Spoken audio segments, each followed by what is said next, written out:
এখন রাত বাজে 10টা 50 আর এখানে আমি কল্যাণী ব্রিজে দাঁড়িয়ে আছি। ঠিক আছে, দেখতেই পাচ্ছ নতুন ব্রিজ হচ্ছে আমাদের। তো আজকে কিছু কথা বলতে চাই, মানে যেটা জীবনে বলা হয়নি, যে আমি অনেক কিছু হারিয়েছি। আর আজ আমার লাইফে যে মানুষটা মানে হয় না জীবনে ফার্স্ট লাভ, তার সাথে কথা হয়েছে। কিন্তু একটা কষ্ট কি জানো, জীবনে তো সব কিছু হারালে কিছু জিনিস না বেঁচে থাকে। সে মানুষটা আজকে হারিয়ে ফেলেছি, সে আজকে অন্য কারোর, বাট আমার ভালোবাসা এখনও তার প্রতি আছে। জানি সে কোনোদিনও তাকে আমি পাবো না, ঠিক আছে, কোনোদিনও আমার হবে না, বাট কি বলবো, কষ্ট করলে তো হয় না, খারাপ লাগে।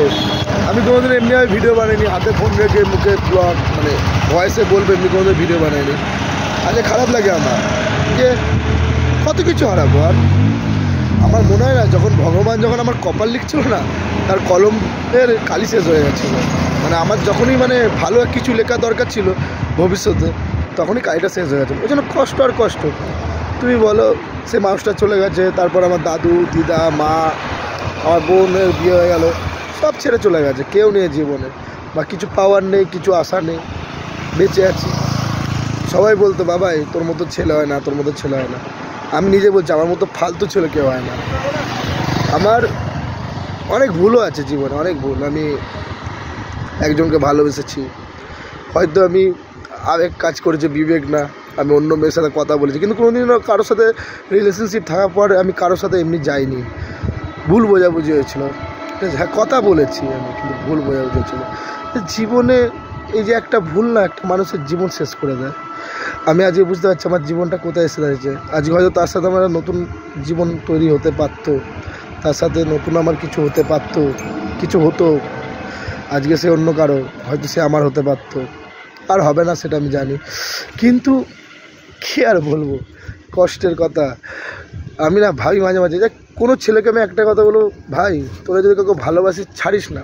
মানে একটা টাইম আসবে না, বুঝতে পারবি যে জীবনে প্রচুর ভুল করেছিস। আজকে আমি বুঝতে পারছি আমার প্রচুর ভুল হয়েছে। আজকে আমার মা মারা গেছে 3 মাস হতে চললো, ঠিক আছে।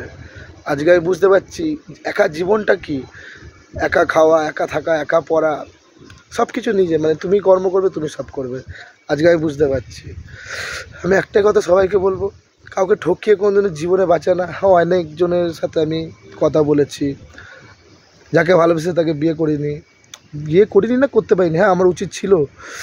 আজকে সে বলে যে তুই এলি না কেন। হ্যাঁ, আমি তার ঠিকানা জানতাম, যে ওই জায়গায় গেলে আমি জানতাম না যে আমার খোঁজ হলে, তখন যাওয়ার চেষ্টাও করেছিলাম, কিন্তু আমার ফ্যামিলি থেকে সেখানে যেতে দেয়নি। কারণ অনেক দূর আমার বাড়ি থেকে, 1-2 ঘন্টা রাস্তা না, অনেকটা দূর।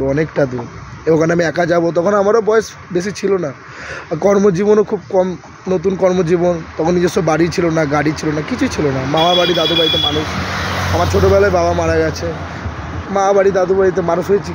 কষ্টে তো প্রচুর জীবন কাটিয়েছি। বৃষ্টি পড়লে টালির ফুটোতে জল পড়তো, একটা ছোট্ট বক্সের মতো জায়গা ছিল, মানে দুটো বাইক ধরবো ওইটুকু জায়গা, ওখানে একটা খাট পাতা ছিল, ওইখানে হচ্ছে আমি থাকতাম। আর ওখান থেকেই হচ্ছে তোমার সকাল 5টা বাজলে ধুমধাম বাসনের আওয়াজ, ঘুম থেকে উঠে যেতে হতো, না ঘুমের ঠিক, না শোয়ার ঠিক, না বৃষ্টির সময় শান্তিতে। আজকে নিজের জায়গা বাড়ি করেছি, থাকি, কিন্তু আজকে ডেটে আমি একা থাকি, আমার সাথে কেউ থাকে না, মানে একটা মানুষ নেই যে আমার সাথে থাকবে। আমি না ভাবি এইগুলো জিনিসগুলো। ঠিক আছে, তো রাখছি, আর কিছু বলার নেই।